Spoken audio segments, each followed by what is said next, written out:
লগত সকলো ৰাইজৰ লগত এনেকুৱা সঁহাৰি পাইছোঁ মই। আৰু ইয়াতো মই যে দেখিছোঁ ৰাইজে ভালদৰে সহযোগিতা কৰাইছে।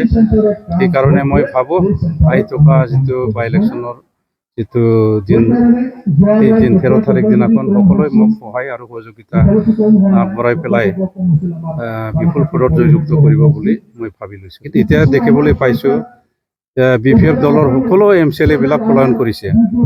কোনোবাই BJPত গৈছে, কোনোবা আমাৰ দলৰ মানে যোগদান কৰিছে। এতিয়া মই জনাতো হাগ্ৰামাৰ লগত কোনো নাই বুলি মই শুনিবলৈ পাইছোঁ। কেনেকুৱা আশা কৰিছে? ৰাইজৰ পৰাতো ভাল সঁহাৰি পাইছোঁ। বিভিন্ন জাগাত যিহেতু চিৰাং চেলিও সমষ্টিত 5টা ব্লক কমিটি আছে। 5টা ব্লক কমিটিত মই ঘূৰি আজি ইয়াত চালাকাঠিত আজি আহিবলৈ পালোঁ। মই প্ৰত্যেক ব্লক কমিটিৰ অন্তৰ্গত সকলো ৰাইজৰ লগত এনেকুৱা সঁহাৰি পাইছোঁ মই। আৰু ইয়াতো মই যে দেখিছোঁ ৰাইজে ভালদৰে সহযোগিতা কৰাইছে।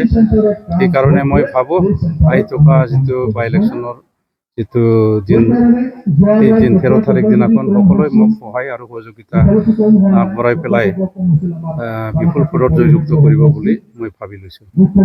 BPFৰ এগৰাকী শক্তিশালী পাৰ্টি আছে 14 বছৰ ধৰি, কেনেকুৱা টক্কৰ হ'ব বুলি ভাবিছে? কোনে কৈছে শক্তিশালী বুলি? তেখেতেতো বেংক কৰ্মচাৰী আছিলে। তেওঁতো মই আগত নিখিল বড়ো ছাত্ৰ সন্থাতো কাম কৰি আহিছোঁ। তাৰপিছত মই বৰ্তমানলৈকে মই চিৰাং ডিষ্ট্ৰিক্ট কমিটি UPPLৰ মই সভাপতি। তাৰ আগত চেণ্ট্ৰেল কমিটিৰ মই কেচিয়াৰ আছিলোঁ, প্ৰাক্তন MCLA। বৰ্তমান মই ৰাইজৰ লগতে আছোঁ। ৰাইজৰ লগত থাকি পেলাই ৰাইজৰ দুখ বেদনা চাই পেলাই মই কাম কৰি আছোঁ।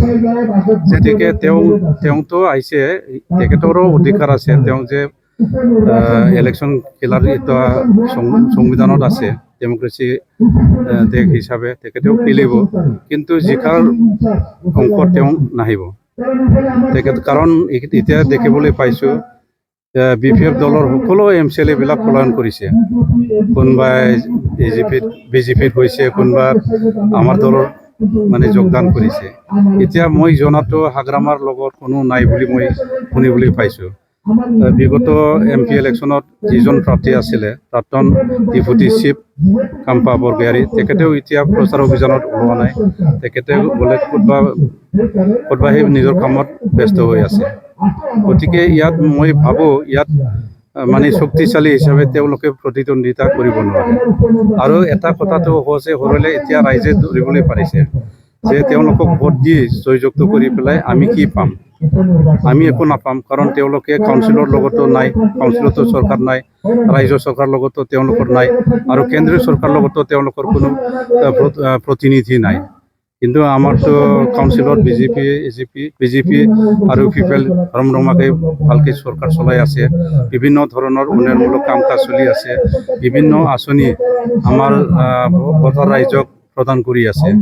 আপোনালোকে শুনিছে বডোফা উপেন্দ্ৰ নাথৰ যি নামত যি আঁচনি দিছে, বডোফা ছুপাৰ 50, এই ছুপাৰ 50ৰ জৰিয়তে অলপ আগতে আমাৰ বৰ্তমানৰ তেখেতে কৈছে যে আগৰ তেওঁলোকৰ যিটো মানে নীতি, এই নীতিটো হৈছিল বোলে মানে তেওঁলোকে মানে 5 লাখৰ কাম কৰিলে চেংচন যদি পায়, তেওঁলোকে 50,000ৰ কাম কৰে আৰু বাকী 2.5 লাখ টকাটো তেওঁলোকে মানে হাতত লৈ পেলাই খোৱা বোৱাত মানে ব্যস্ত কৰে।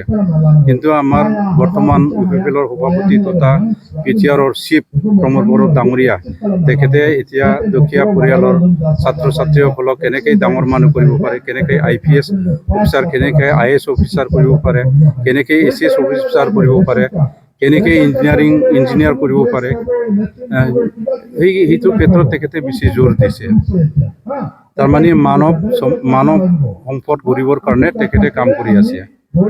গতিকে এইবিলাক এতিয়া সকলো ৰাইজে বুজিব পাৰিছে আগৰ চৰকাৰৰ নীতি আৰু বৰ্তমানৰ নীতি আকাশ পাতাল। গতিকে তেওঁলোকে কৈছে আমি এতিয়া BPFৰ লগত নাই, আমি এতিয়া যিজন চৰকাৰৰ মুৰব্বী আমাৰ ৰাইজৰ হকে, ছাত্ৰ ছাত্ৰীৰ হকে, দুখীয়া ৰাইজৰ হকে কাম কৰিব, তেওঁলোকৰ লগতে আমি থাকিম বুলি কৈ আছে। গতিকে অহা 13 তাৰিখত যিটো ভোট হ'বলৈ গৈ আছে, নিৰ্বাচন হ'বলৈ গৈ আছে, এই নিৰ্বাচনত সৰহসংখ্যক ভোটদাতাসকলে আমাৰ UPPLৰ প্ৰাৰ্থী তথা আমাৰ মানে NDA পাৰ্টীয়ে মোকে মানে ভোট দান দিম বুলি সকলোৱে মানে প্ৰতিশ্ৰুতিবদ্ধ হৈছে। দিছে ৰাইজক প্ৰতিশ্ৰুতি এইটোৱেই দিছোঁ, এতিয়া চিৰাং চিডলি সমষ্টিত বহুত কৰিবলগীয়া কাম আছে, যেনেকৈ কানেক্টিভিটিৰ কথা।